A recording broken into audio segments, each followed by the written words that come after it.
সড়কে চলা কোনো নামি-দামি ব্র্যান্ডের গাড়ি যদি হঠাৎ পানিতে চলা শুরু করে তবে কেমন হবে?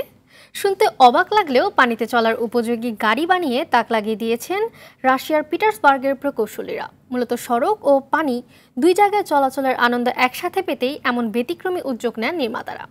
1967 সালের মডেল ফোর্ড মুস্তাং ভিনটেজ গাড়ির আদলে নির্মিত জলযানটি পানিতে ঘন্টায় 60 কিলোমিটার পথ পাড়ি দিতে সক্ষম। আরও জানাচ্ছেন শহীদ আরাফাত।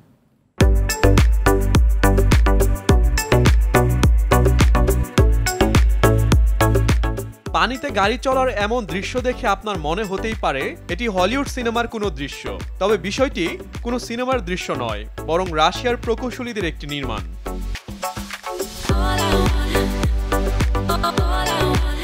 জলযানটি 1967 সালের মডেল ফোর্ড মুস্তাং ভিনটেজ গাড়ির আদলে নির্মাণ করেছেন পিটার্সবার্গ প্রকৌশলীরা। 4.5 মিটার দীর্ঘ এই জলযানটি 90 হর্স পাওয়ার ইঞ্জিন দিয়ে গড়া। এটি তৈরিতে কারখানার স্পিডবোট ও প্লাস্টিক ব্যবহার করা হয়েছে। এছাড়া বিশেষ এই যানটি পানিতে ঘন্টায় 7 কিলোমিটার পথ পাড়ি দিতে সক্ষম।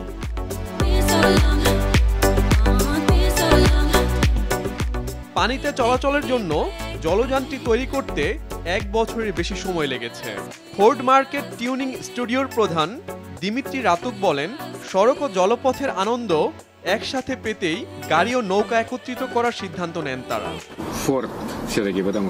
ফোর্ড বা নদীর অগভীর অংশের ওপর দিয়ে চলাচলের প্রথম ধারণা আসে আমাদের প্রতিষ্ঠানের কাজের ধরনের জন্য। মূলত আমাদের প্রতিষ্ঠান ফোর্ড সার্ভিস দিয়ে থাকে। এছাড়া আমরা চেয়েছিলাম এমন কিছু নির্মাণ করতে যা সড়ক ও পানি দুটি জায়গায় চলাচলের আনন্দ একসঙ্গে দিতে পারে। এজন্যই আমরা স্পিডবোট ও গাড়িকে একত্রে করার সিদ্ধান্ত নিই।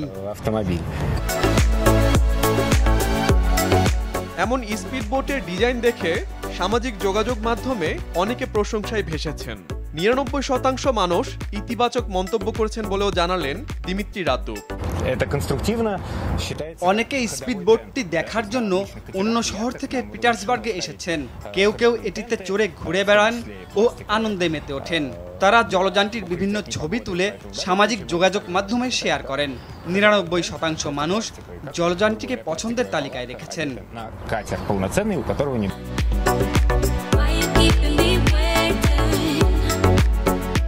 শুধু সাধারণ মানুষ নয়, জলযানটির প্রশংসা করেছেন নদী পুলিশের কর্মকর্তারাও।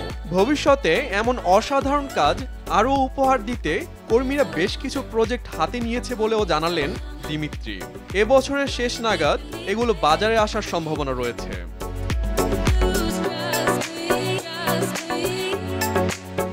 শহীদ আরাফাত, RTV।